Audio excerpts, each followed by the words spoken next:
We should be live now. What's up, everybody?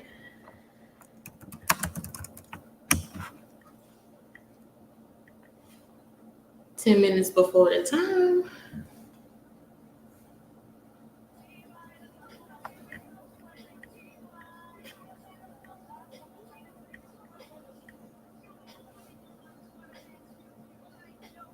Waiting for all the panelists to come in.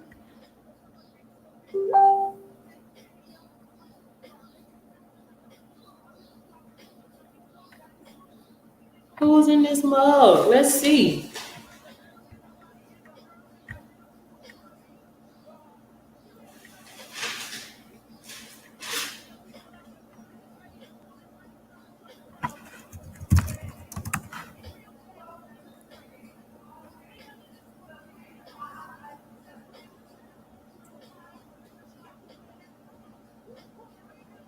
Hmm.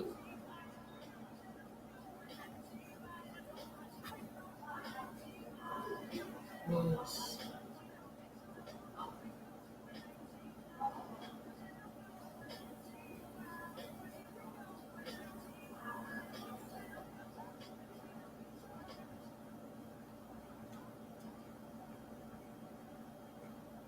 Okay, hold on for 1 second.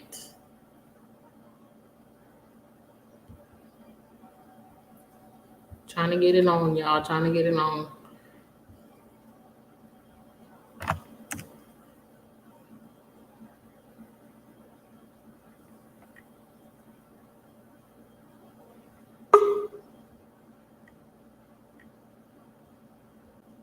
Hi!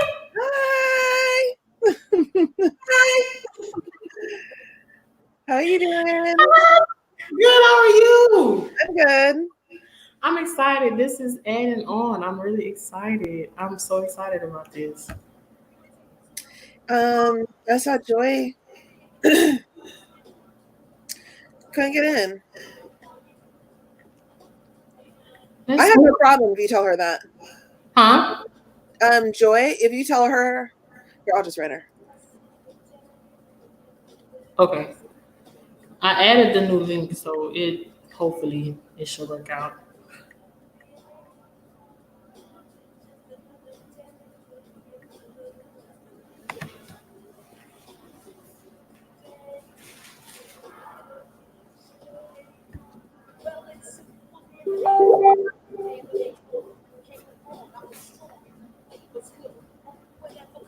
Let's see. I'll be right back. Okay.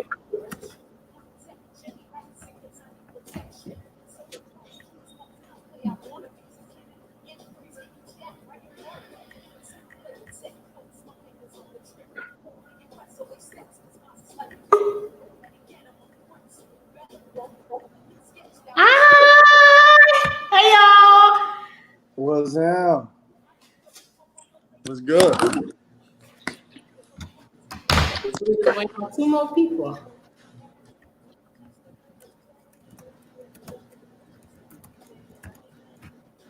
Hold on, y'all. It's jamming Queen Latifah.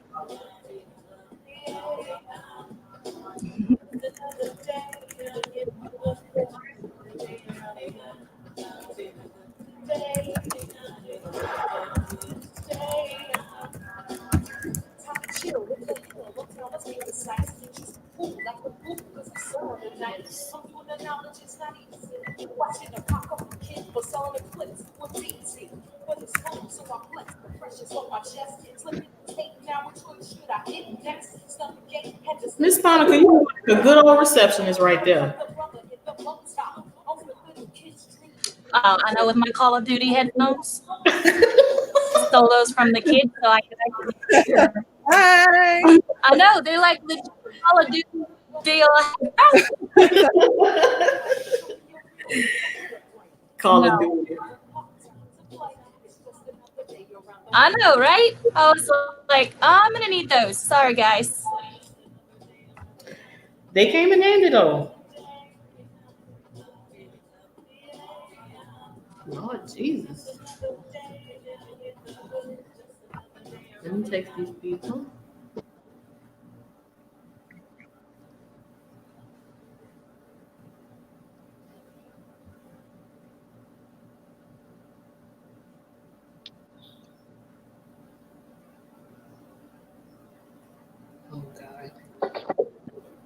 Who will see?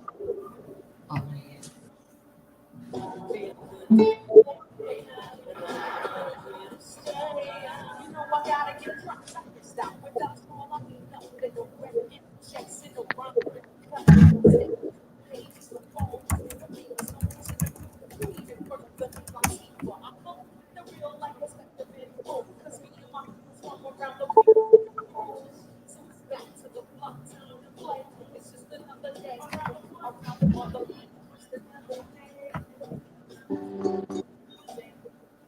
Who Jamie like that? Hold on. Who Jamie like that? That was you, Paul. Oh, my bad. I know y'all can hear it. I was trying to put it on my. I gotta get my phone, you know. What you gotta do, man? Hey, you could have kept on playing it though. That was my jam though. Go ahead. I'm running for you. I'm just feeling my feelings all day. There you go. What? Just on camera. Oh Lord.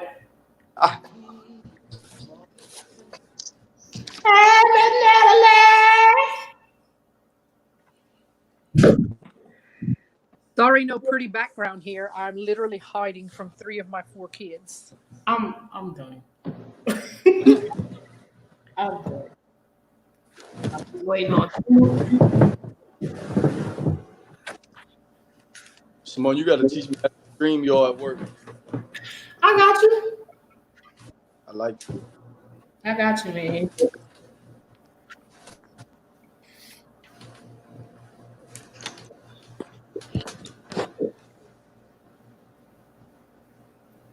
I never knew about it until I did my research. Nah, for you. For real. Learning something new every day. Right. Broadcast and stuff. You know what I'm doing. So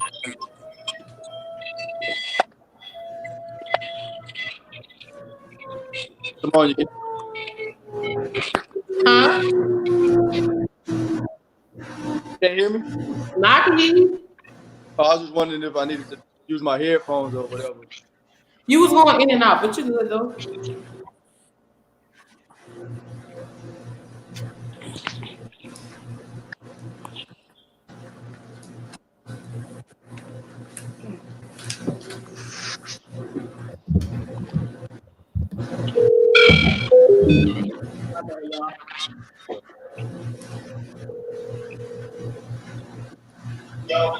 Where you at? You coming in or what? Huh? All right. Hey, I'm just telling everybody here a few comments.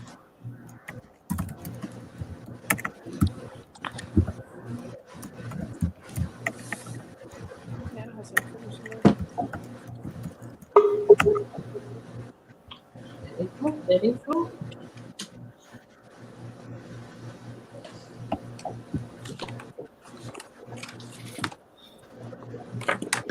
What's happening, people?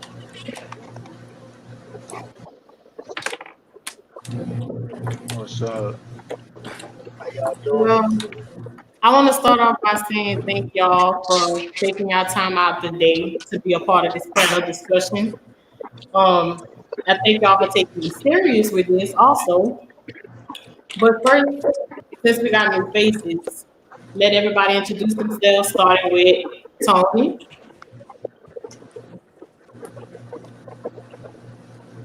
Introduce yourself. Who first? Yeah.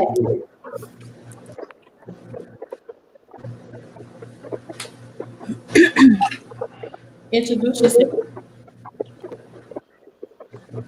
Okay, I'll go first. My name is Tony Richardson II, originally from Chicago, Illinois. 2019 graduate of Southern University A&M College in Mechanical Engineering. Currently work in St. Louis, Missouri for Boeing. And I also have my own company called Royalty Infused Culture and Heritage. Tell them, be more in depth about it. Like, tell them what made you start that company. Basically, the purpose of my company is to promote the importance of Afrocentric education and history in the Black community, to give the youth more awareness and just to be more knowledgeable about who they are and what they come from. That's what's up. Well, next, Miss Natalie. Oh, hey, I'm Natalie. I'm just a boring old teacher, but I teach high school, taught Simonia, and that's about it. Adagio. How y'all doing? I'm Adagio Coleman, a spring 2019 graduate of the Southern University Agriculture and Mechanical College. Going off to law school, and for this past year, I had the opportunity to teach high school civics. That's what's up. Paul.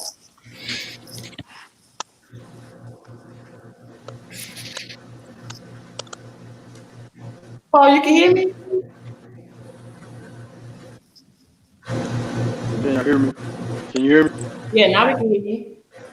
I can't hear you, Simonia. Y'all can hear me. Can you give me a thumbs up? All right, cool. I'm Paul Darcel. I'm from Eunice, Louisiana. I'm a 2006 graduate of Southern University and a 2009 graduate of Southern University Law Center. Currently, I'm employed as an attorney in addition to having started my own sports agency, C2 Sports Agency. Well, I've had a decent amount of success and just continuing to build and grind towards it. I'm grateful to have the opportunity to be on this panel with you guys. Miss Joanna. My name is Joanna Davis McElligott, and I'm an assistant professor of Black Studies at University of North Texas in the English department. But before I took this job, I was at the University of Louisiana Lafayette for 9 years, and I lived in Opelousas for most of that time. And last but not least, the lady who looks like the progressive commercial lady, Miss Donovan.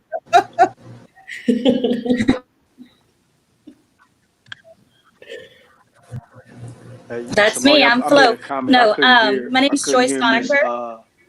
McElligott, I can't pronounce. I could hear her. Davis Me neither. McElligott. Oh.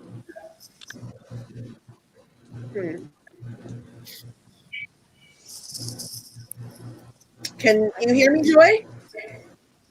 I'm trying to see if everybody else is good on sound. Yeah. So I can hear everybody. Can you hear me? Yeah, I can hear everybody, but Yeah, I'm everybody. going in and out. Okay. I just heard somebody. I couldn't hear Joanna saying anything.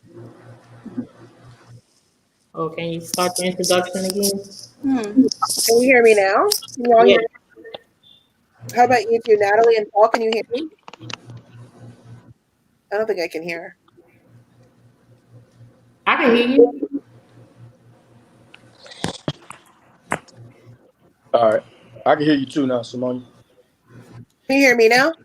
Yeah. I can hear you.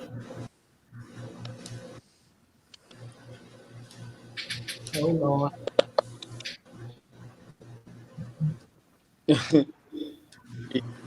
We talk all that noise about them people doing them versus battles, huh? It ain't easy. Bro. Good thing like Teddy Rock. Well, go ahead, Miss Thonica, introduce yourself. Miss Thonica.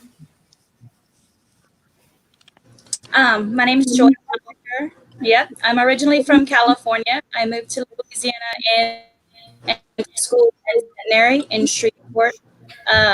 I finished 2 masters after that, one at the University of Colorado and at McNeese State University, one in literature, the other in education. I'm actually working on my doctorate now for administration, curriculum, and instruction. I had the pleasure of teaching Simonia, both in French and English, and I'm a French immersion teacher in Lafayette now. Well, thank you all for introducing yourselves.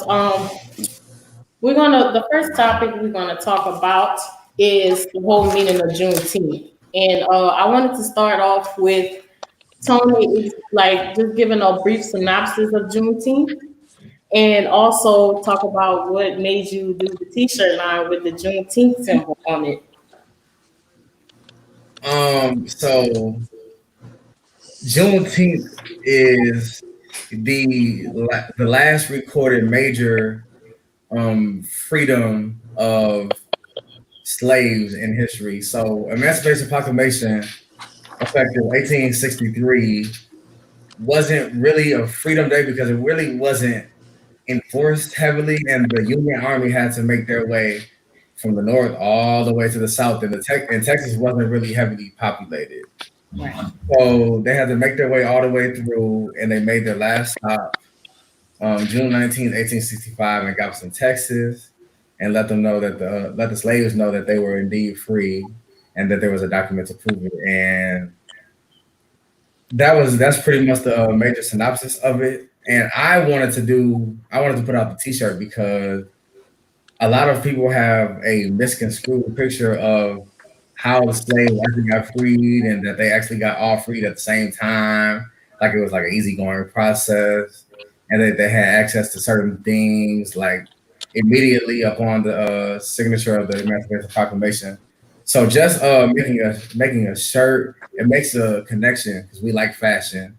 A lot of people like fashion; they like to look good. So if I can get a shirt that looks good and be informative at the same time, it's like a perfect connector to the youth. So I make a shirt and I put a postcard in it with in-depth information about Juneteenth, and we can get the information out that way. And on top of all the protesting going on and the country being kind of heated climate right now, a lot of people have their attention on Black history and just Right. uplift. So it's like a perfect time for me to like project my voice and opinion on things.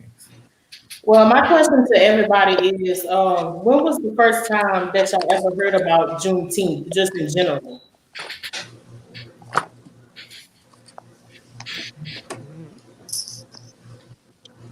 Could y'all hear me? Is it an order? Do you want to go in order or just? It doesn't matter who starts. Y'all can, whoever wants to start on it, y'all can go ahead. I think the first time I ever knew about Juneteenth, I was maybe 8 or 9 years old. There was a program in Eunice. My grandfather was the keynote speaker. For me, it was about 3 years ago. That's a whole commentary. Wait, hold on, Miss Donica. Paul was still saying something. Oh, her phone thing. Oh Lord, it's freezing. Oh, y'all can y'all hear? No, not you. She was freezing up, but I can hear you. Go ahead. No, like I said, the first time was I was maybe 1993, 94. I was 8 or 9 years old. And my grandfather was speaking at the event. They had a big thing at the neighborhood center. He spoke about. I remember his theme was Tupac. There's no way to pay you back, but my plan is to show you I can understand. It was a really good speech, and then there was a there, and that was the first I'd ever known about it, and just knowing that maybe I should be popping firecrackers and things like that. So I was relatively young, but I should have learned about it earlier. Anybody else?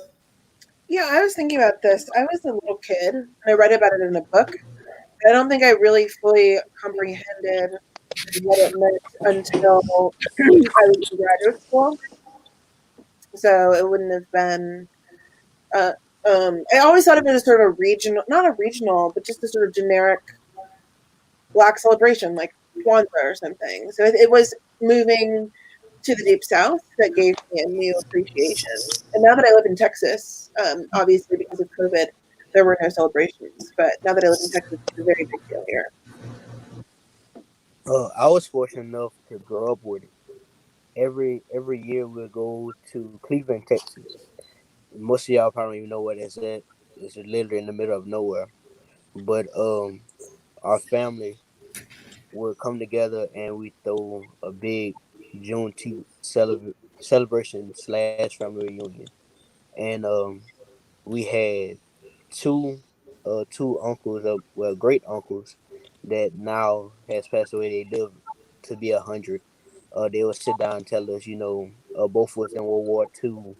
A lot of them have seen a lot, and they would just tell, some stories about how far that we have overcame as African Americans. So Juneteenth is something that always was instilled in me. Yeah. With me, I couldn't even celebrate the 4th of July in my house because But you remember my daddy, Paul. He told me about his first experience with Juneteenth. He learned about it when he was in prison back in like early 90s. And he told me that a man who was in prison with him, like they was bunking together, he was Muslim. So he taught him more about Juneteenth when he was in prison. So when he learned the history about it, he told me about it when I was like 8. And matter of fact, we had a Juneteenth Christian pageant in Eunice. I just don't remember what church it was though. And so they explained it more about it when I was in the pageant over there. So that's when I knew about it. It was like early 2004. Yeah. Do they still do that there? Mm-hmm. It's just in different towns though, not really like a whole bunch of towns to do it, but I want to push it for everybody to do it in towns who ain't never did it before.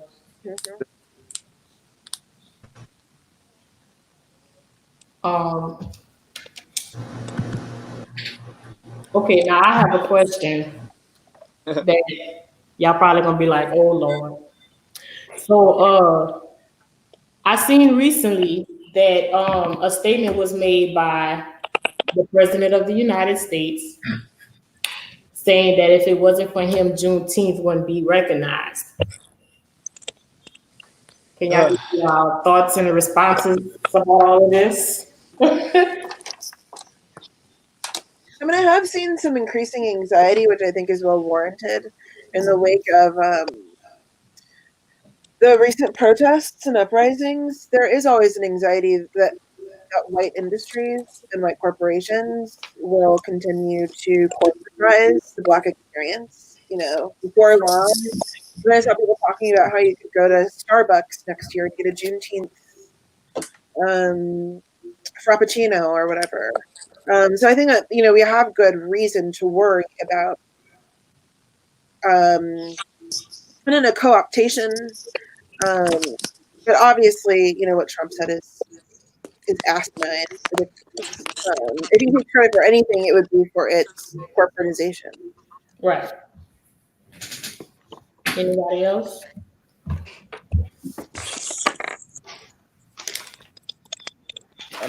I mean, it's at this point, nothing that he says will surprise me. I think the statement housed in ignorance and arrogance at the same time. For him to think that Juneteenth was only relevant because he haphazardly scheduled a rally on the same day. I mean, we just being honest, that's bullshit. And that's in line with who he is as a person. So I'm not surprised at all. I'm not even outraged. It's almost expected at what his Twitter fingers are. That's who he is. That is true. And I'm a Yeah, I agree. back off of Paul. Like when he's a narcissistic, so anything is about him. So I mean, you really can't be surprised. Yeah. He do get some, I guess, some props because like Doc just said, it's because of his rally and stuff. You're gonna have these corporations and people coming out to truly, you know, support this movement. Not really because they really for the movement, but because they're against him. But other than that, he can just nicely put, he can just, you know, have a seat. Yeah, I'm gonna take it back off of that, yo. Yeah, I don't think at this point, I really take everything that he says with a grain of salt. He said that he also said he did more for Christianity than Jesus did. So I mean, like, what can we really take serious at this point? Yeah, that leads to my next topic with, you know, educating people about the things that's going on in the world, not just with the politics and stuff, but with our history itself. How important do you think it is to like stress Black history more, like not just in public schools, but like in college institutions, different college institutions, and you know, maybe in elementary, you know what I'm saying? Because like we only know about Jim Crow laws and like just the basic stuff. Like some people don't really know about the real meaning of Black history and what's going on. Like, how important do you feel that we should like push that more out to people and like to the school board and to the governor, like to expand the history of it and expand like the teachings of it instead of just focusing on Jim Crow laws and Jim Crow laws only?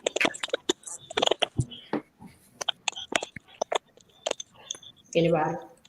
You know, Simone, I feel that I, f- I feel that I mean it's important. The only pushback I have to it is if you just gonna give them a watered down version of history, I mean it serves no purpose. Like I remember elementary, we knew who Martin Luther King was, we knew who Rosa Parks was, but I didn't know who Thurgood Marshall was until I went to Southern. I didn't know who the Bowles was until I went off to college. So it's like it depends on how deep you willing to get, because if you just going to just here's just a little handout and we're gonna go with that, you wasting time. Um, from an education standpoint, um, like I said, I had 1 year experience in the classroom this year, and it's a lot. Being in the classroom, especially right now in Louisiana, like it's a lot. It's a lot of material. It's a lot of stuff that needs to be covered. You got these standardized testing that's just beyond. That's a whole different conversation within itself. And it's kind of like, okay, cool, we can teach Black history, but at what point, like, in order for us to be effective, we really have to change the whole education curriculum and the way schools are set up as a whole to implement such policy. Yeah. But does anybody know how can we go about that? Like to make a change in the curriculum as to expanding, just the Black history in general and not just focusing on just saying, oh, okay, we're gonna teach Black history just in February. Or you know what I'm saying? Y'all know how can we go about that to push that? Well, I will say that now that I live in Texas, we recently passed legislation requiring African American studies to be mandatory in all high school curriculum. So I'm participating in helping teachers design curriculum. Part of what that would require then is more Black students and more Black teachers, more white teachers who've been exposed to Black thought and Black philosophy, Black art, Black history prior to getting into the classroom. So I think we were going to start somewhere. For me, it's in the college classroom, because I mean, this is going to be cynical maybe, but I don't really trust white instructors or white teachers to just dream this up out of nowhere. They really need to be guided and led. So I think if it's possible in Texas, it could be possible in Louisiana. But I will say that I encountered more difficulty as a Black academic and Black in Louisiana than I have encountered anywhere else. So Louisiana has a unique set of issues, I think. But if it's possible here, then it's possible there to pass legislation making this mandatory. And I think that, in conjunction, trying to, get those things that you spoke of, at the end of the day, if we're just being realistic, it's going to have to come, we're going to have to learn the majority of it's going to be incumbent on parents and aunts and uncles. As I got a 9-year-old now, and I know that she knows who George Washington is, but she doesn't know who George Washington Carver is. And I'm not going to sit there and depend on the school system to teach that. I know, perfect world they would, but I'm just being a realist. That even like Brother Coleman said, they do teach it a watered down version. They're going to the reality of it. It's on the parents, unfortunately, and I know that. I think that people that are aware need to be more.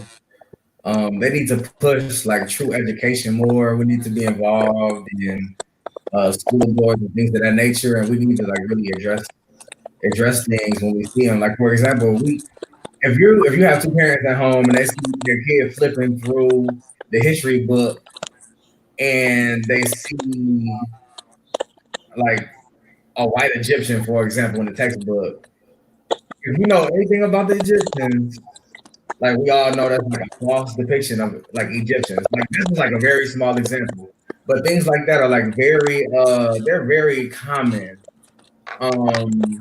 So I think every time we see like a false piece of information or like a false piece of history, we need to address that. Like this doesn't need to be taught, but however, these things need to be taught instead. So we need to be more active in the school boards and things of that nature. We actually need to write down a curriculum that we think will be effective for that like respective grade or age to learn to build their confidence to make them more knowledgeable. We can't just say Black history. We have to be very structured and intentional and methodical in what we're doing. So what you're saying is like, say if we have like school board meetings, like parents should attend and like stress that to the administrators and stuff. That's what you're saying. Yep, we need more. We need textbook changes. We need informational sessions with the teachers and everything because this is like a total shift. Like another common myth, for example, every kid in America is taught that Christopher Columbus discovered America. Right. But they say when Christopher Columbus got here, he ran into Native Americans. Well, if he ran into somebody, that means he didn't discover it. So that's just like another common myth. So we have to address things. Like if we know it's a bluff, then why are we on the forefront requesting that the classroom material needs to change, that the textbooks need to change? Like we need a total educational reform, and we have to create enough noise almost that it forces a change because being quiet doesn't get us anywhere, honestly. Yeah, that don't even make a difference at all. Like, I wanted to say that we also then, I wrote this from 2012 to last year, 2019. And, I would go to the public library or the Opelousas Eunice library, get a card. And our library resources are terrible. My son went to Vista, Joy was his teacher. We had Black teachers, and the school was mostly Black, and the city was mostly Black, which was wonderful, but we had no civic resources. We had no money. So I would say that making parents responsible, and we also need to do things like consider how we police our communities, reinvest in education, change, abolish the Department of Education so that Black teachers can teach their Black students Black content. I think if we were really going to think big here, then it would need to be beyond the textbook change, even though that's important, because there's no way that anybody who really knew what was going on would choose some of these materials for their children. So I think it absolutely has to come from more equitable share of resources for people, especially in communities like Opelousas, which are historically Black and historically marginalized because they're historically Black. Right, and it's crazy because a lot of people nowadays still don't know about Juneteenth. And it's crazy to say most people don't know. What was that? No, I was saying it's crazy to say that most of our people don't know the real meaning of Juneteenth. And just still on the mindset of saying that Black people were freed on July 4th. You know what I'm saying? So. Can y'all hear me? Yeah, I can hear you. But we've been Okay. We've been in I couldn't quarantine hear. for, I could hear bits and pieces of everybody. So if I repeat somebody, sorry.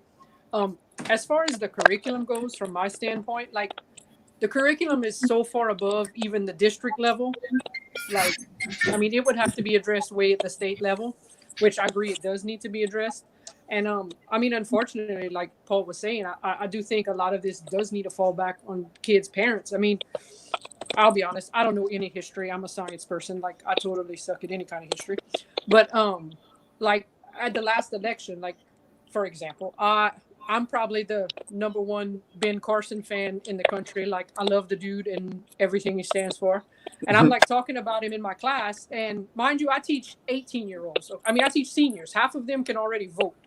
So I'm like going on and on about Ben Carson, and none of them even know who he is. Like, I think one kid all day long knew who he was. And I'm like, excuse me, hold up, like, time out. I know this is science, but let's watch a movie real quick. You know, I just think they need to be addressed from all aspects, not just the curriculum. I just want to push back Well, I on the mean, perception that parents can just magic education into their children's lives, especially when they're educated in the same school systems their children are educated in, when they don't have equal access to education at the college level. I mean, I have a PhD in literary studies. That's not the norm for most people, and we rely on education at all levels to fill those gaps because we don't expect parents to know everything. I can't possibly know everything. So while I understand that parents should take the lead on teaching their children about our history, by no means would I ever say that it is solely my responsibility to do that. It's the school's responsibility to do that. That's what my tax money goes to. No, I understand exactly what you're saying about it. That's but what then my at the tax same money. time, Go ahead. I'm sorry, bro. I mean, all I was gonna say is we've been in quarantine for about 2-3 months now. How many parents have sat down and say, you know, this is a fine time to teach my child about Black history or about anything that the school system does not do? At some point, as a whole, we have became relaxed and reliable on the education system, which is like everybody can say, we put money towards this thing. But I know some of my biggest lifelong lessons that I have learned has come outside the classroom. No matter if it was on the yard or at Rain High, like some of the biggest lessons that made me who I am did not come from a classroom. Well, how would you go about a parent who doesn't know the full history of everything? Like, what if they come into one of y'all, like the parents, if they come into y'all and they like, I want to teach my child this part of history. How would you go about that with the parent? Well, what you said earlier, Doc made a great point, So right, about taxpayer dollars. I get it. The teachers are responsible, and we should hold them accountable. However, we're not talking about Common Core math, right? We're not talking about things that require this unique specialization like science or math. Like, we're talking about simple history of who Martin Luther King was. We're not asking you to, turn into the foremost scholar. I'm just talking about basic stuff. Like she said, they didn't know who Ben Carson was, right? Mm-hmm. I mean, like, we're not asking them to, come out writing dissertations and theses. Like, it's the same energy that they put in signing their kid up for a sport. That same preliminary research is not that difficult. Like, for my daughter, I'm not expecting her to know the difference in philosophy between W.E. Du Bois and Frederick Douglass or anything like that. But I'm just talking from a surface level. Those parents can at least get that conversation and plant that seed. Yeah, to piggyback. I mean, and then Paul said, off of Paul. Okay, I was having this conversation with my mom, and because I learned about Juneteenth, I say it was like late, and it's crazy because now, like, when I actually learned about it, I noticed how much my city did with like Juneteenth celebrations and everything. But like, I learned about it when I was like 16, 17. So when I said something to my mom about it, she was like, "Oh yeah, they do this and they do that, they do that." So I was like, "Oh well, so you had time to talk to me about X, Y, and Z, and all these years, and you couldn't say one sentence about Juneteenth because you telling me you've been knowing about Juneteenth since you was like 5 years old."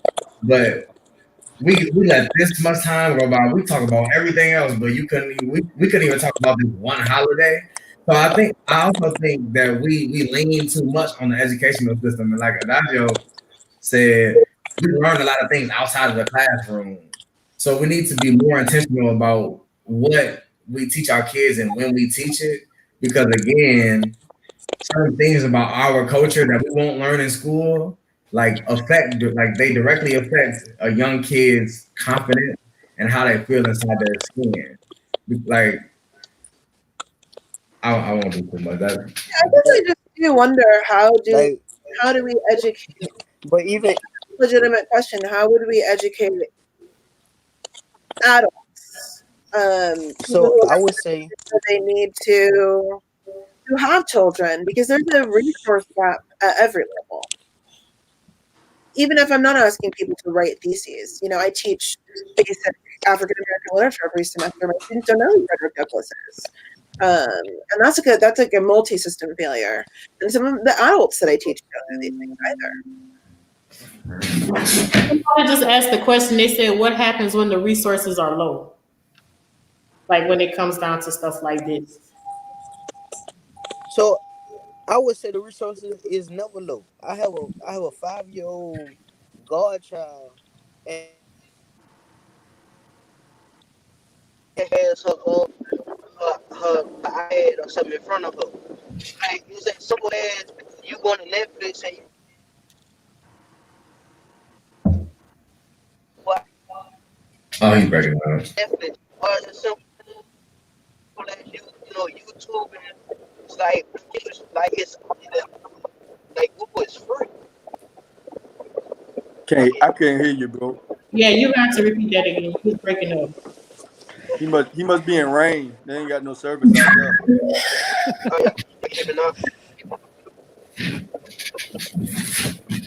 Hey, don't do that.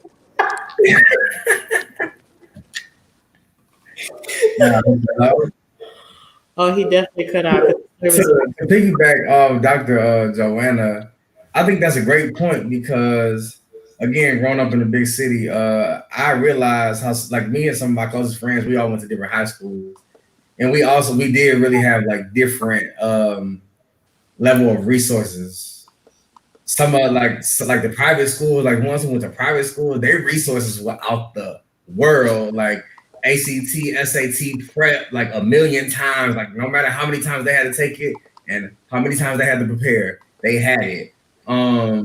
Computer textbooks, hard copy textbooks, laptops paid for by the school, all type of stuff. And then you might have somebody who goes to a public school and we still got textbooks from 1968. So I mean, like textbooks so old that they didn't even have the 1968 Civil Rights Act in it. Like there's really like school districts who really have that like old of resources. So I think we need to attack the systematic tactics that they that are in action in the government. Systematic oppression is a real thing. There are certain areas and certain districts that are plighted and they need major work, and I think that needs to be attacked in order to get the trickle down effect. You explained that very well for the people to know. But Miss Natalie, you was kind of quiet right there. You have any responses to all of this?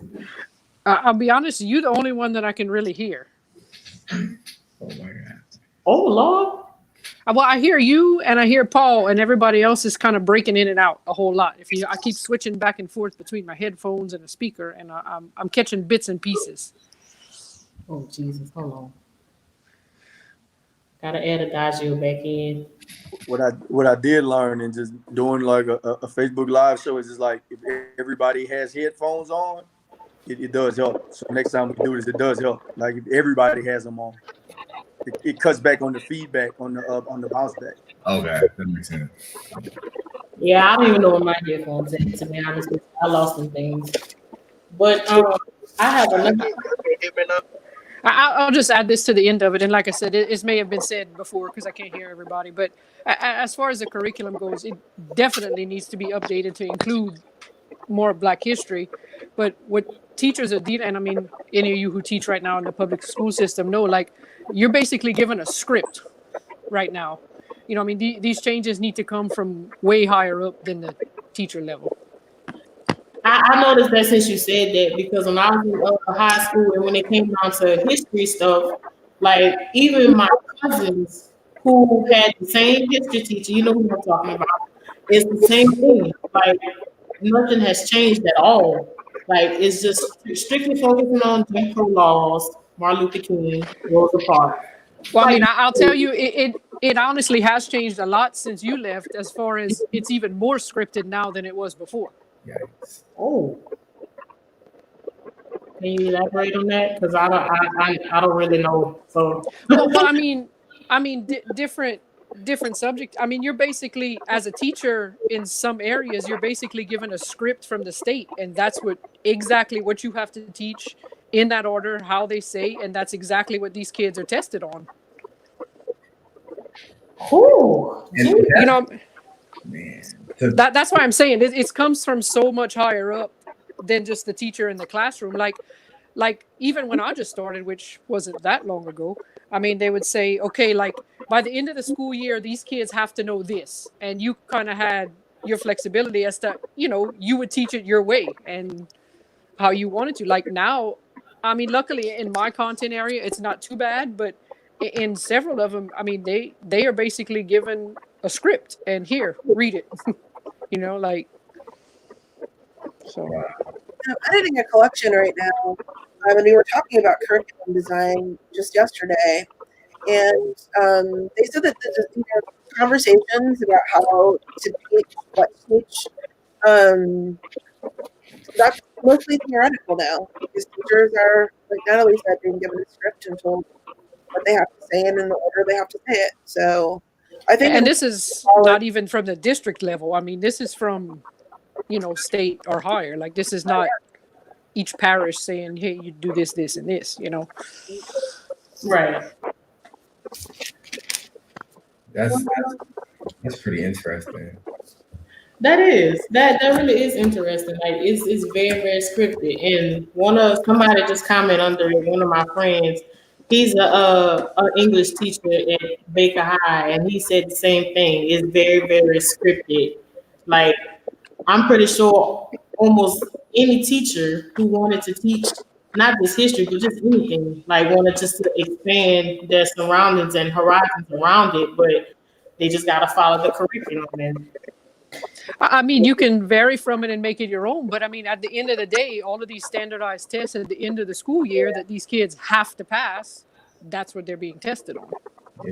And then to piggyback off that, you really don't want your kid to be like penalized because you're going too far off the curriculum, because at the end of the day, their ACT scores and their scores are directly affecting, you know what I'm saying, if they're trying to go to college, what colleges they're going to get into, how much scholarship money they're going to get, which then correlates to how much money you have to pay for your school and how much your loans will be if you're going to have any.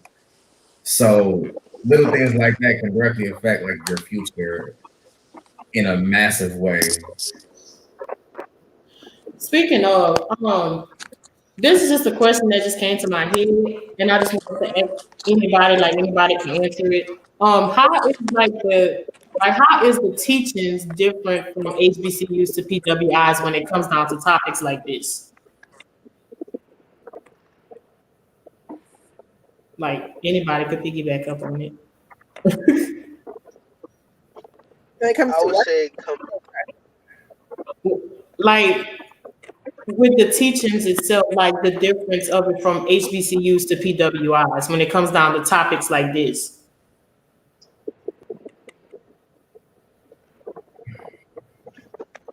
Tone, I feel like you want to answer.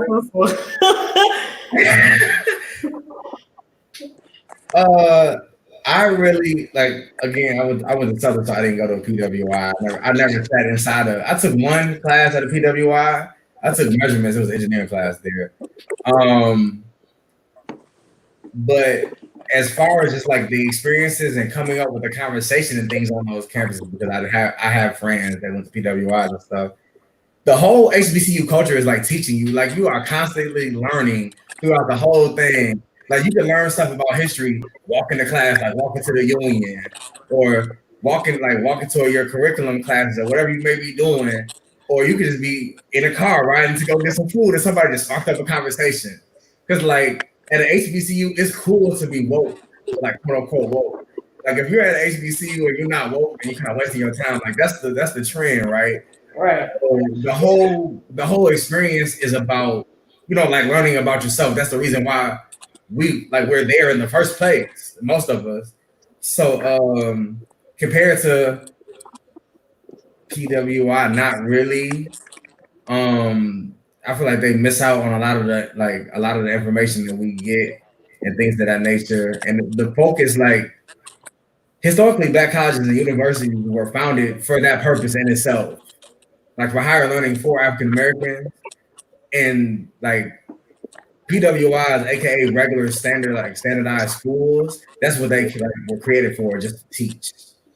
So that should, in short, that should be enough. Like one just has an emphasis on us and one of them doesn't. Yeah, the only reason why I asked that question is because, like, some people who I know back from my hometown, like, some people would always say, why do you stress about going to HBCUs? Why do you always talk about a historically Black college? Like, what, like, you're making it seem like you're so racist just to go to a PWI. And I'm not knocking it. You know what I'm saying? I chose to go to it because I wanted to learn more. You know what I'm saying?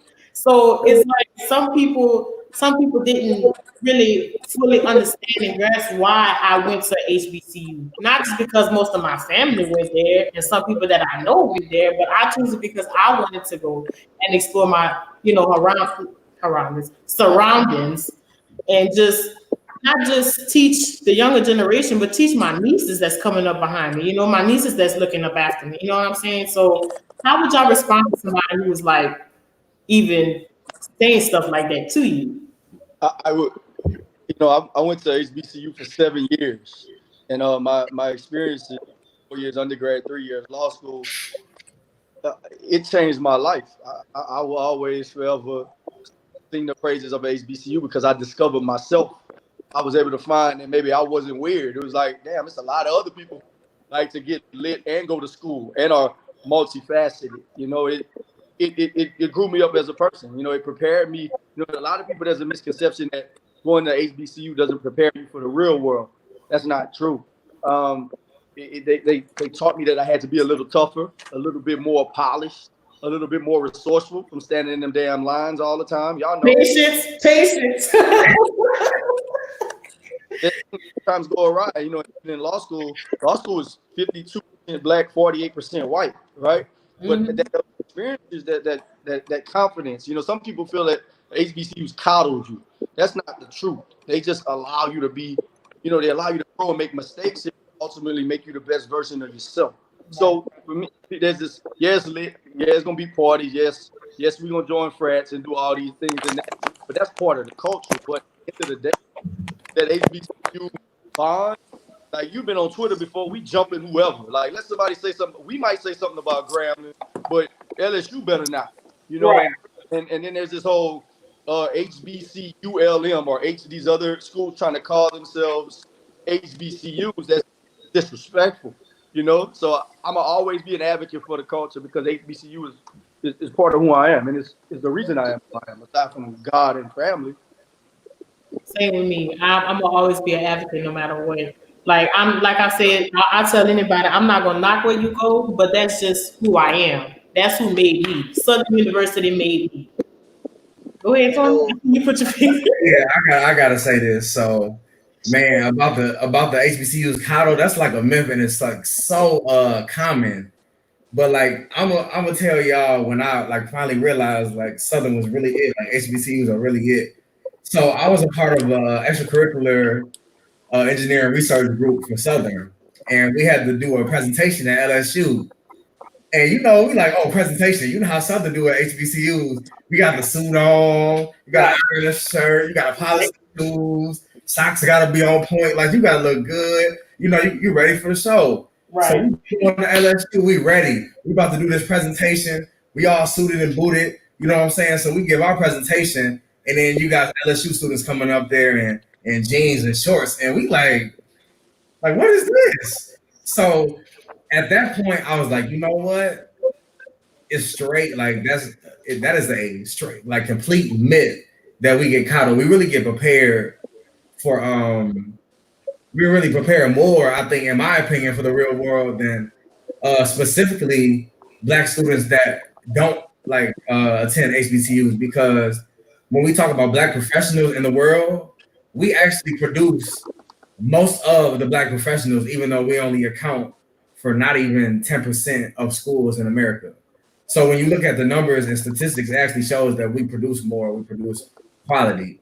Also, as far as like how would I react to people when they ask you why we choose HBCUs, as crazy as it seems, we get so much pushback because it's very rare for a Black person to want to tend to learn about themselves, because historically in America, we've always worked on what other people's agenda was. Like we were brought here to be slaves. We spent 200 years building up the nation and got nothing else in return. Then the gray area in between slavery and in the 20s. Then after that, you have segregation, and we fought so long to be desegregated, but really desegregation turned into evading and getting out of our own neighborhoods and plating our own neighborhoods. Stop funding the predominantly African American communities that we were in. Our communities lost populations by like 50%, like Scotlandville, for example, thriving Black community.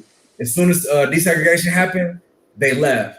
I live in St. Louis right now. The Ville was very outstanding community for Black Americans. Population, like as soon as desegregation happened, population dropped. Bronzeville and Chicago, same thing happened. So desegregation turned into us actually leaving our communities, which is actually our fault, like psychologically. So we are so used to tending to what other people have going on. Like we find it extra to support Black businesses. Like we have to go out and spend extra energy to support a Black business. So like choosing a Black school because you want to choose your own is backwards, like ass backwards from everything we've done it, like historically. So I explain that, and then I say, this is what I chose to do. Now I choose to learn something about myself, to gain some self-knowledge, to get some self-confidence and things of that nature. And this is just what I choose to do now. And it's not wrong for me to care about myself. And that's nothing against what other people have going on, but it's nothing wrong with caring for self because everybody else does it. Anybody else? Yeah, I've only attended PWIs. I grew up in the Midwest.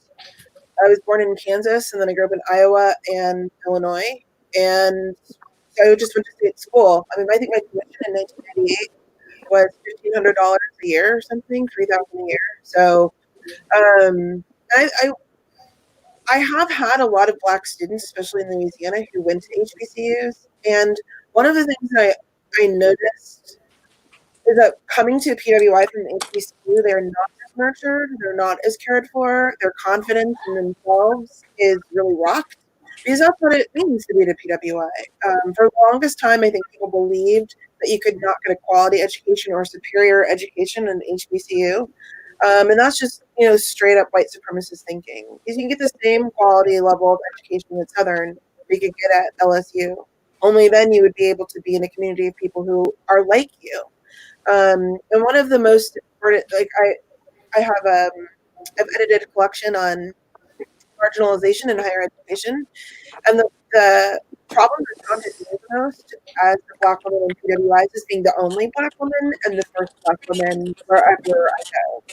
And so having an opportunity, especially when you're young and when you're growing, when you're 18, 19, 20, to be people who look like you, who think like you, and education designed by people with more interest, I think it would save a lot of Black people at PWIs a lot of headache. Adagio, you want to say something? So, I had the opportunity of, during my 4 years in undergrad, I was also a student recruiter for the institute. And there's so many questions that you get asked, not just about why you chose, HBCU, or why even HBCUs still, exist.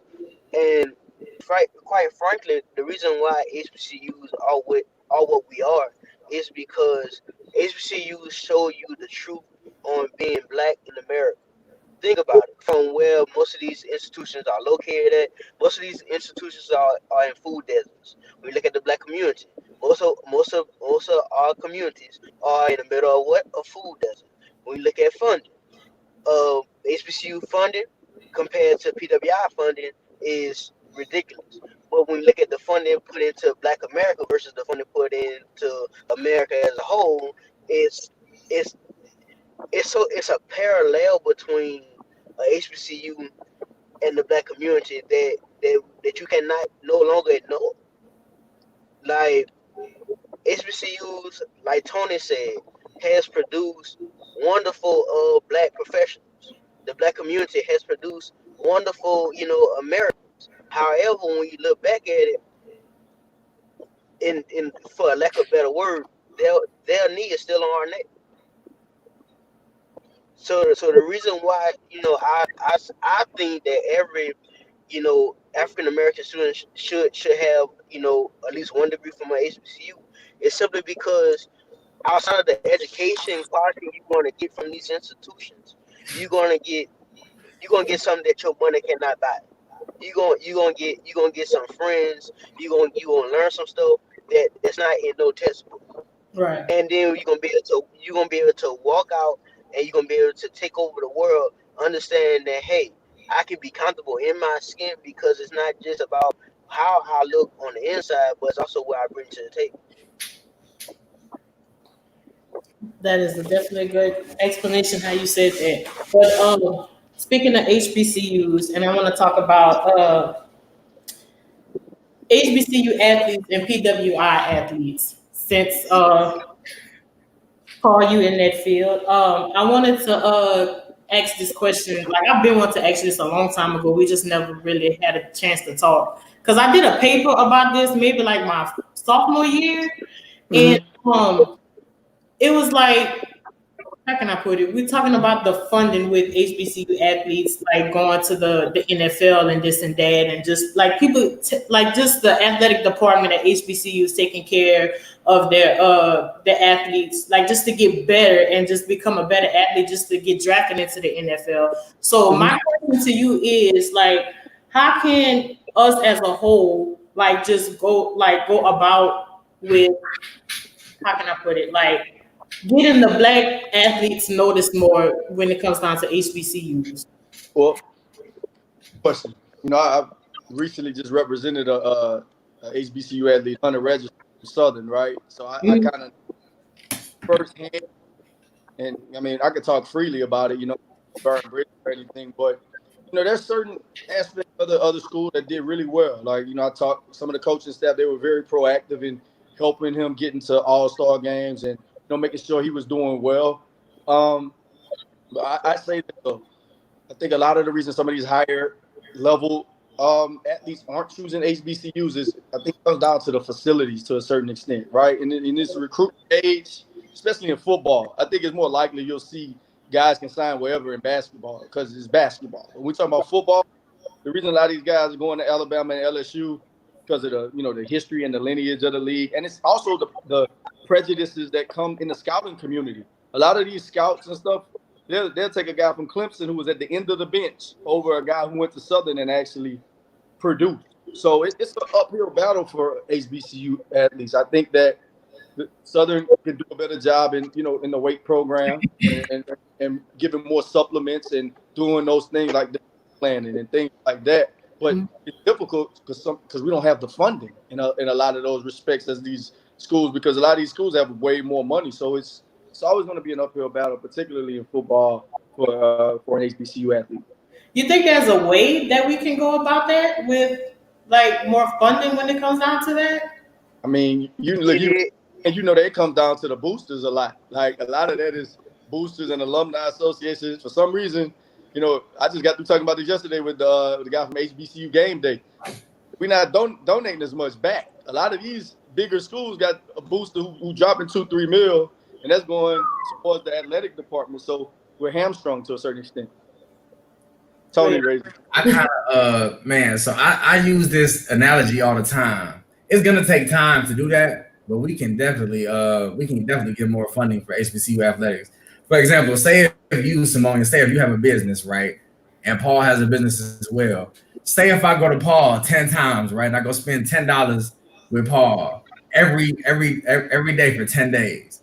So he got $100 now, but it only costs him, say for example, $30 to get what he's selling me. So he sells to me what he's gonna sell to me. He still has $70 left. So he go buy some more, and then he adds he adds an addition to his repertoire. So now on the 11th day, I decided to come to you, and I'm like, yeah, I want to shop with you, but Paul got this new accessory that makes it more convenient for me to shop with him. Well, he only has that accessory because I gave it to him. Like, the power is in the hand of the consumer. So if we give our best athletes to PWIs and they're producing millions and millions and millions and millions, we're funding them. Like, we fund them. Like, every time we spend our dollars somewhere, we're funding them. So there has to be a shift of culture. Like, we have to convince our athletes somehow to attend these HBCUs. And after 10 years and 15 years of athletes, the top athletes in the country going to HBCUs, guess who's going to produce all the money? And guess where all the television promotions, everything, commercials, everything else are going to go towards? They're going to go towards us because we're there. Like, Walter Payton went to Jackson State, but he's like one of the greatest running backs ever. And there's so many other NFL players, like back in the day, there were legends that went to HBCUs, but now we can't name one of them because we don't go there anymore. So once we change the culture and the consumer realizes that they have the power, and for a few years, athletes are just willing to, to take that sacrifice, the power will change hands quick. But, and then, to piggyback off of Tony, like, you gotta look at Mikey. Mikey came out, for basketball and said straight up, I'm only going to HBCU for college. If we can get, these athletes to have that mindset, you know what, I'm going to HBCU. At the end of the day, and like I working with, my senior year, working with athletics, I know the ins and some of the outs on the game. But the thing about it is, if you had the talent in high school, it's nice to have, the nice facilities. It's nice to lift weights. But if you NFL potential, in high school, you're gonna be that same NFL potential in college. But like you're good no matter what. Hey, you're right, but there's an inherent prejudice within the NFL, man, towards small schools. I'm telling you right now, like, you can dominate the SWAC. They only watching to see how you play against LSU. There's what they call level of competition, right? So you and that's why some of those people are scared off of HBCUs, because like small school guys, particularly, like, that's why the HBCU combine would have been such a big deal this year, right? So they could see guys, see them get tested. But there's gonna always be this scar on guys who dominated at a SWAC, because they're gonna say, "Oh, you were supposed to dominate in the SWAC," and that's gonna continue. But if you look, Titus Howard went first round. Darius Leonard from the Colts. The more guys that go and produce on that stage, they're like trailblazers for HBCU guys. So it's gonna take time. It's not gonna happen overnight. And another thing that needs to happen is those guys who know they're not SEC guys or big P5 guys, instead of going to like Miami of Ohio or these BS mid majors, go to a black school. Like, go to Southern. Like, go do that. So, because I just think that Gerald Rice, the greatest wide receiver ever, went right out of Mississippi Valley. Yep. I mean, that was a lot in that era though. Like, a lot of those NFL Hall of Fame all those guys, Williams, were going to black schools. That was the thing in the 80s, late 70s. Yeah, it was popping in the 80s though. But I'm glad y'all really broke it down, because like I still was in deep thought about it, like still trying to wonder why, like, what happened to her? Oh, she didn't know. But I was still trying to wonder why, as like HBCU athletes was not getting like very noticed as much. But I do have one last topic that we need to talk about, and that's racism and white privilege. I wish they would have stayed on because I wanted to ask them some questions, but I do want to bring up this topic to y'all, and I want to just hear y'all response about it. But recently, somebody that I knew from back in my hometown, he posted a post about different races who were police officers, right? So basically, he was trying to get a point across saying that not all white cops are bad cops. I get that. But my thing with him is he was just pointing out the different races. Like one Asian cop, he got arrested for killing a white man. A Mexican cop got arrested for killing a white man, this and that. And when it comes down to white privilege, like I said, with these cops, like just being fired with paid leave, like for example with Breonna Taylor's death. Ain't nobody still oh, okay. Well, still nobody talking about it.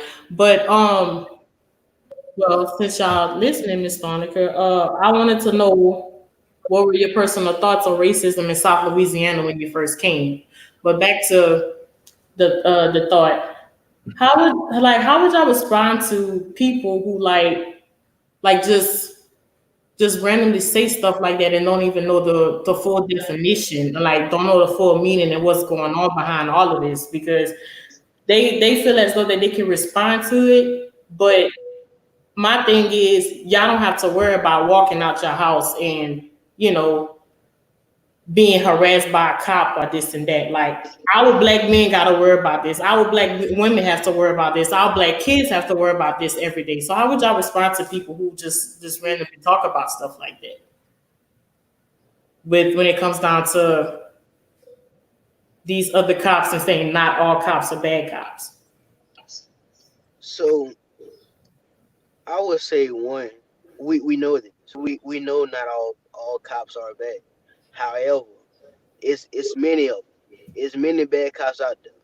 And the problem is, me as a citizen first, if I go and I shoot a cop or I harm a cop, if I live to see tomorrow, I'm gonna be arrested, right? But if that cop, for whatever reason, kill me, he's gonna go free.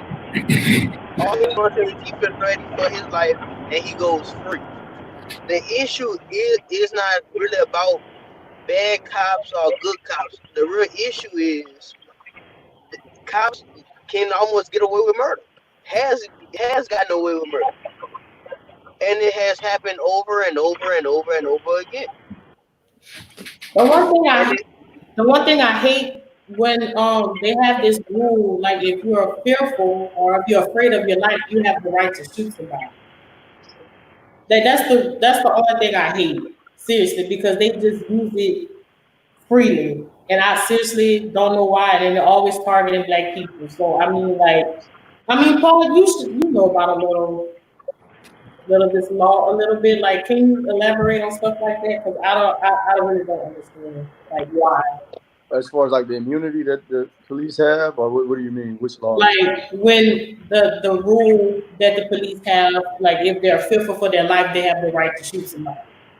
Yeah, I mean that goes with it goes into the reasonableness of the force, right? So I mean, if you think about it, the laws are so tilted in favor of the police, right? When they drafted these laws, you know, you hear the whole heat of the moment. Cops have to make split-second decisions. That's why, if you look at it for the most part, unless it's just egregious and it's like ridiculous, like in the George Floyd situation, think about it. It's kind of like in basketball, those 50-50 calls or those close calls, never will they ever go in the way of a private citizen, because that's not how the laws are written. And even if that, you have to get through this immunity that the cops have, right? It's so hard. They make it so hard. It's kind of like playing NBA 2K on Hall of Fame, right? Like, it's so hard to overcome because the computer be cheating. You know, and that's the truth. And it's the legislation. It's a lot of these things. They're not holding these cops accountable. They know they can do what they want. So if I know I got all this backup, and when I say the law, the umbrella of the law inures to my benefit, I'm gonna do what the hell I want. You know. To piggyback off that, I think we have to understand what we're dealing with when we deal with the police. Yes, there's many good and bad police. But we have to understand the truth behind police departments is a lot of police departments actually started as slave patrol. And there was never reform. Like there's never been a huge major police reform. So for all we know, they still got the same laws and things of that nature that slave patrol had, right?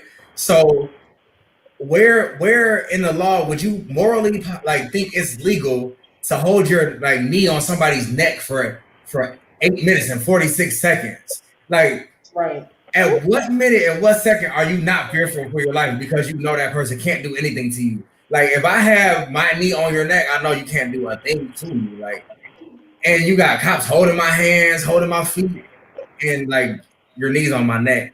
I'm not fearful of my life. At that moment, for every second that I keep going, I'm killing you. But a lot of police that do that, they just kill, and they know that the system will back them up. So they keep going. Like it's so crazy. It's almost like legal to kill a black man like in America now. And it's not even just about white, because there's Latino officers shooting black men now. Like it's almost legal to just kill a black man no matter who you are. So you with the police departments, again, you have to understand who you're dealing with, and the system has to be attacked. Like it's not really about the police. Because once the system stops attacking them and they're held accountable, I promise you there will be less murders. I mean, and to even add to what Tony just said, the only people that get in trouble for killing black folks is other black folks. Sometimes, and everybody wanna holler about black on black crime and all that, but what do you call a white person who killed another white person? Gun violence. But if I shoot Tony, it's black on black crime. It's black on black crime. What do you call a Latino kill another Latino? Whatever, gun violence. And then if you look at the numbers, over 72% of white people kill white people. Only 44% of black people kill black people. So who really have the problem? The black is the crime. Like who do more crime? Black people or white people? I mean, and But the media, because I mean, we you gotta talk about it all. But the media it's almost like prime time. A black man has been arrested today. Let's put his face all over the internet, all over the world. But a white person just raped 5,000 people. Oh, we're gonna let him walk through the back. We're gonna keep his name out the media. He's gonna still go to jail, but we don't need that type. We don't need to show him. Oh, you know, for another thing too, to piggyback up on what you said, Adagio, y'all remember the Charleston shooting in the church? Mm-hmm. Yeah. So that point too, but with that, I know for a fact they only offered him, I guess, like a few years, and then after that, his probation was counseling. Versus to a black man who was just going in the store just to go get something to drink or whatever, and then he getting killed just because after he's walking to his house with a hoodie, or George Floyd going to the store and then he's getting killed by somebody putting his knee on him, hitting the main artery in his neck and killing him. But Simone, the frustration lies in, I've had many Facebook battles with people, right? Mm-hmm. My frustration lies is that you can't argue with people who don't want to see, like the what about people, or the but what, like that's ingrained in their mind, and it ain't shit I'm gonna tell them. I can go through a whole thesis, and it ain't shit I'm gonna tell them that's gonna change their mind. Like, and that's just who they are. Right. Like, I can sit and try to educate you, but like my therapist told me, shout out to Sagan, she told me, don't come off your throne arguing with these people no more, because no matter what you say, that Fox News degree they have is going to trump what you say. They're black on black crime, the Chicago, it's the same shit over and over and over. So at this point, it's fruitless to even go back and forth with these dumbasses. And I'm sorry for cursing, Mom. But what makes it even more frustrating, Paul, is when you look at the protests. Mhm. You see stuff burning down and on fire. We not doing that. Everybody who has been arrested for taking it overboard has been white. It was a white woman that burned down Wendy's. It was a white person that vandalized the graveyard. Y'all should already know that because us black folk we don't play with the dead. We do not. We don't play with the dead. We not going nowhere near nothing dead. I'm sorry. Thanks. Like we not. And it's the real fact y'all gonna sit up here and it's all the blacks, all this, all that. My question is, why are you so scared of me? Since the beginning, you have always oppressed me. Why are you so afraid? To back off that, this is like imagine, bro. Imagine this, bro. Imagine I punch on you for 10 minutes, bro, and you don't do nothing. You don't do nothing at all. Like I'm punching on you, but you ain't got no arms. You know what I'm saying? You ain't got no ankles. You ain't got no limbs. You ain't got nothing. You know what I'm saying? You ain't got no weapons. So, but now all of a sudden you growing limbs. You know what I'm saying? But I still gotta be in the same space with you, and you still mad about what I did. Like, of course, you know what I'm saying? You're gonna be scared because at what point do I have to be in your space and I know you're gonna go crazy? Like, at what point do I know you about to be like, yeah, I'm finna, you know what I'm saying? I'm finna catch my fade with him. Yeah, I've been waiting on my one. You know what I'm saying? So at what point, there's a reason why certain people are spooked, bro, because they have you have a guilty conscience when you do something wrong. You know what I'm saying? And then it goes even deeper when certain people did certain things and nobody's being held accountable for it. So all the anger is being built up. So at what point does somebody retaliate? At what point do you get tired of explaining yourself? You know what I'm saying? Because you know what happened when you're tired of explaining yourself, you're tired of talking, you're tired of doing everything else peacefully. That's why. That's why people are scared. That would lead to the anger and the rage too. Mm-hmm. Yeah. And then historically, America understands like what they've done to get change. Like people started a whole war over being taxed over tea. Like think about that. People were literally murdering each other in Boston over being taxed over tea. You know what I'm saying? Like America was founded because Europeans didn't want to be controlled how they were being like controlled religiously in Europe. So they came over here and took over and killed thousands and millions of people, slaughtered the Native Americans, slaughtered the African descendants to get what they wanted, and then went to war with Europe to get what they wanted again. So they were very violent, Europeans back in the day, they were very violent about getting what they wanted. So the only way they understand that people get what they want is violence. So again, they're scared that there's going to be a violent revolt eventually one day. That is true. It's just historic. You can't beat history. Can't beat it. Okay. That is true because now in the news, like it's like they kind of mentally preparing for what's about to happen next, but then at the same time they like also scared about what to say, how to say it, and then they come off wrong with what they're saying, and then flash, this person that said the wrong thing about this person or whatever. And with all this going on, all this could have been avoided. A lot of this could have been avoided. All they had to do was arrest George Zimmerman. Like, what has happened is it's simple. We have allowed you to get away. We kind of like what Tony said. We just taking the punches. Now, when George Floyd happened, all hell is up now. Yeah. And the thing about it that's really frustrating on my end, everybody want to do something for the black community, except for what we asking for. You got Reeboks, they with their statement. The NFL gonna sing lift every voice and sing. All that's wonderful. However, we're not asking for that.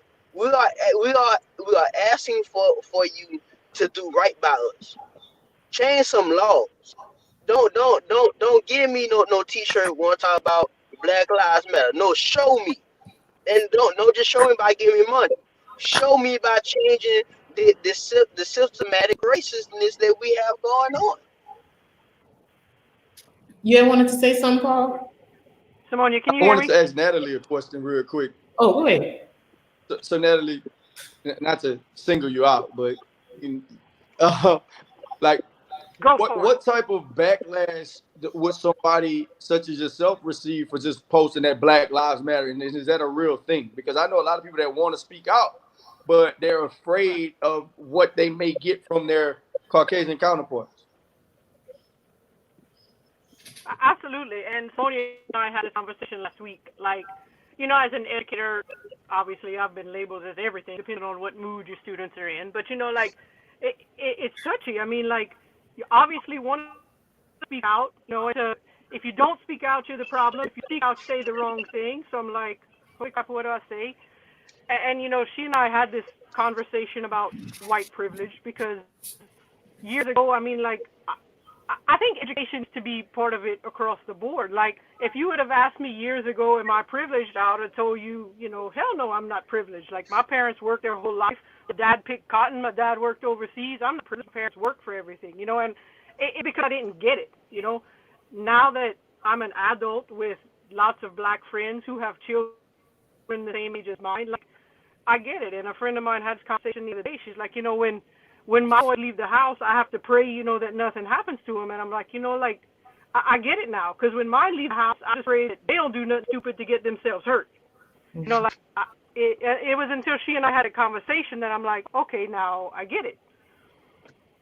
You know, and I think a lot of people just need to be educated because they don't understand what it is. Yeah, because a lot of people do think that white privilege is like, oh, yeah, she got all the money in the world, this and that, whatever. This, you know, it's not really about that. We gotta worry about ourselves before worrying about materialistic things. We worrying about our own state, walking out the door, going to work, you know, going to work out to the gym or something. You know what I'm saying?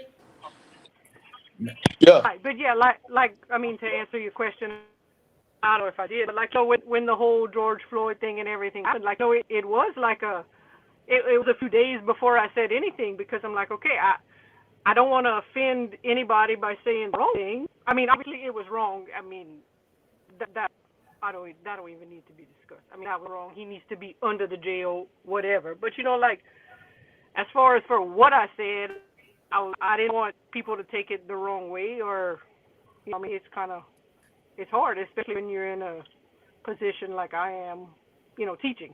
I mean, I understand that, you know, you got to protect your livelihood, but I don't really think there was a wrong position in that instance, you know? Like, that was so clear and cut. I don't know what absolutely. that would have offended anybody. Like, I mean, unless somebody who wants to be offended. Oh, you offend anybody, but you know, like what I said, like, you know, when I see that happening, like, I mean, I look at stuff like that on the news and I see my students, like these big old teddy bear football players that stood in your classroom all day long. I mean, like, you know, it's but. No, I understand. Man.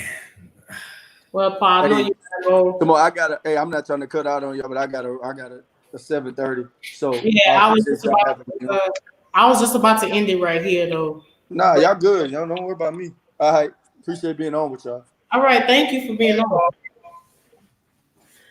Well, I really have nothing else to say. This is my discussion, but I do thank y'all for participating and coming out, and even the ones who couldn't stay on long because of the connections. But I do thank y'all for even taking y'all time out today to be a part of this, and I do thank y'all for not just educating each other, but educating the world who doesn't know things, you know, who doesn't know any stuff that we was talking about. But I do thank y'all, and maybe there should be more panelists to come, panel discussions to come.